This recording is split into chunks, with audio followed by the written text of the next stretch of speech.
So if we have some chords, and a lot of you guys go out, a lot of us go out, we guitar players, go out and we want, just because we're into rock or simple chords early on, and we're thinking, you know what, there's a blues song, maybe it's and you'll throw in a chord because you saw some guy do it.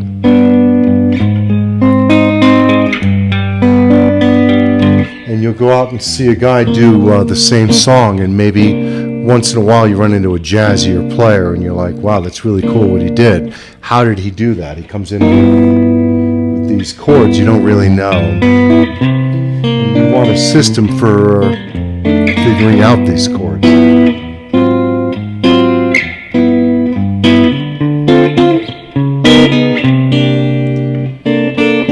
Little statements made. Instead of going like this, the guy goes, you're wondering, what did he just do? That was really cool. I want to show you a system for figuring out how to play seventh chords. My name's Michael Chodosh. I'm with Chodosh Guitar, and I teach in the Denver area. I'm in a band called Cherry Veil, like a veiled cherry. This is lesson number 6, and it's going to be called chord exercise number 1. And what I'm going to do is, instead of all these chords that you normally play, the major and the minor chords that early on we're exposed to, they're incredibly powerful and they're wonderful chords. But I'd like to see you add some 4-note chords. And a 4-note chord is really meaning that you have the 1, 3, 5, and you've added the 7th. So where do we go with that? The first thing you want to do is have some sort of a study in what I call a drop 3 or a drop 2 study. And I'm going to start you with a drop 3. So if you were to take the notes G, B, D, and F sharp and take the 3rd note from the top, that one, and bring it down an octave. So we've got 1, 3, 5, 7. And if we were to drop that note down, it would become a drop 3 chord. And the shapes of the drop 3s are like this on this particular string. And you'll find them also on the 5th. And when we use these chords, we try not to mess it up like that. So what we're doing is we're coming up with a really full sound. And you'll notice that we're not playing the 5th string. We're going to go the 6th string, we're going to mute the 5th string, we're going to play the 4th, 3rd, and 2nd, and that's a drop 3 chord. When I do the chord melody, I'm going back and forth between drop 2 and drop 3 chords. You don't have to go with a chord melody to use this.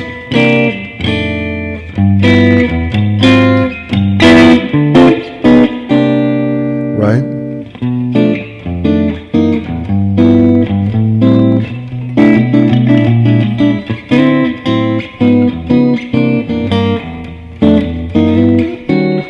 These are all drop 3s with some drop 2s added in.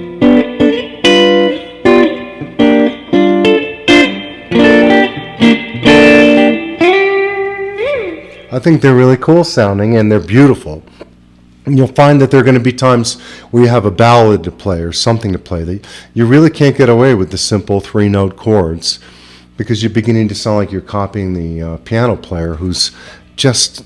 I'm not saying they just use those, but you do start to sound like a piano player sitting here just going that, you know, like his right hand, or his part of his right hand, because you need extra notes sometimes, which, let's face, on guitar we're limited to less, so we have to figure out how to play more.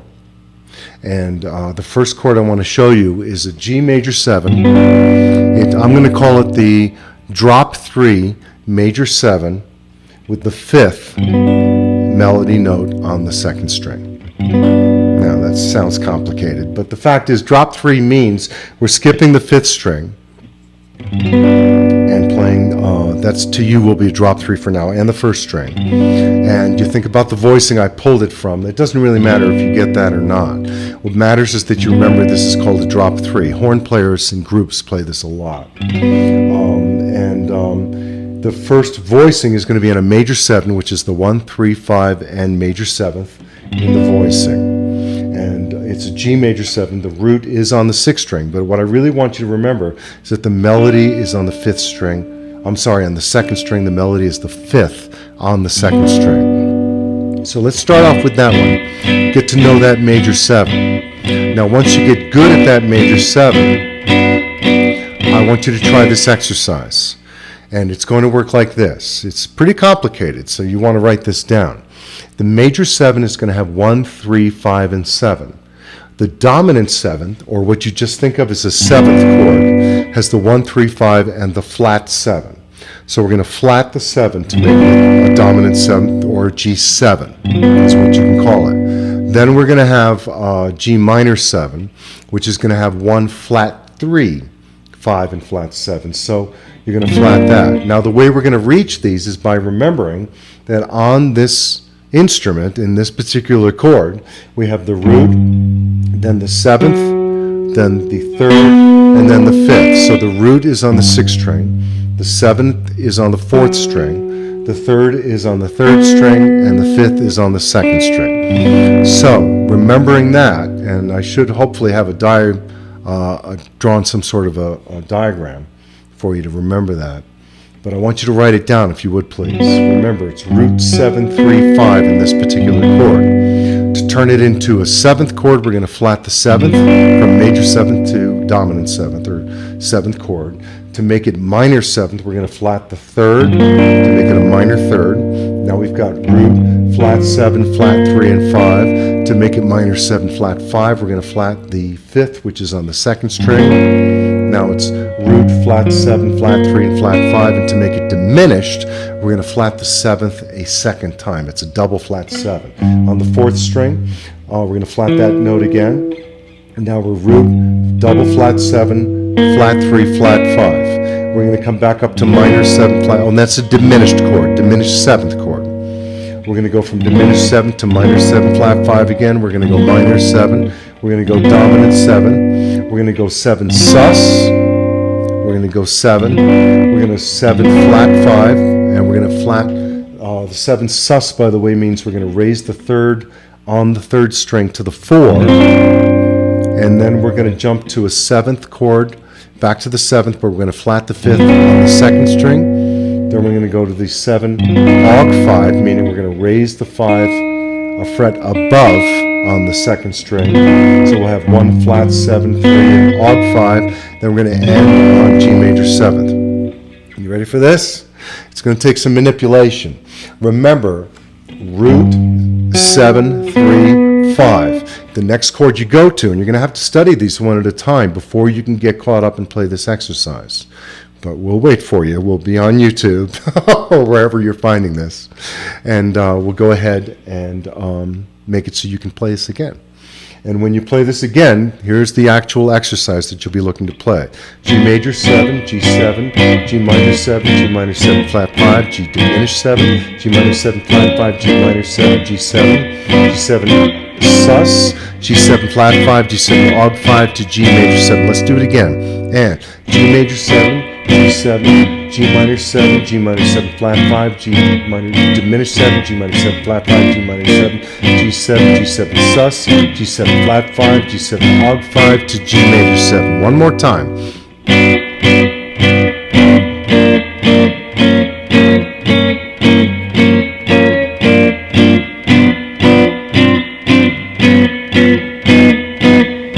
2, 3, 4, and stop.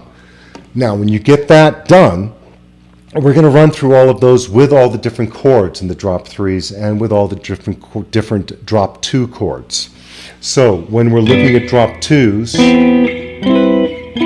those 4 chords coming off of the first 4 strings, and we'll do the same thing with the inside 4, and we'll do the same thing with the bass 4, and We'll do the same thing also with another set of drop threes that come off the fifth string. So there will be 20 different chords really.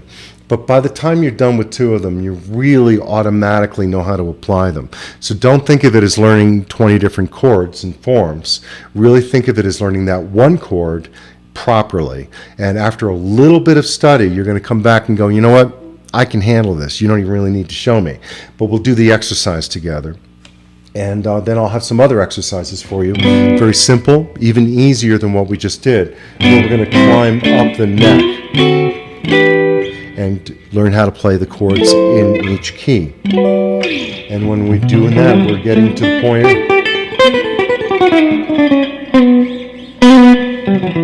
We'll try and do this in every key. Then we're going to get to where you can play these different chords. Oh, and then of course we'll come back and add some tensions. And that'll be where we're adding from this chord. We can add the 13 on the second string. We can also add the 9 on the first string. And that's where you guys are loving that sound. At least that's what I love. And I'm not really a jazz player. I'm just a guy who tries to play jazz. I'm more of a rocker. But I think respecting these chords and learning how to do them is going to be great for your sound no matter what you're doing. In particular, when you go into writing something or some voicing that you might even just simply want to take 2 of these chords and work on them together and write a new song. It's really expanding in your world. So, using drop 2s, if you can come up with a melody, looking at a song, all of these chords are drawn from that sort of a study where we understand how to create those different chords.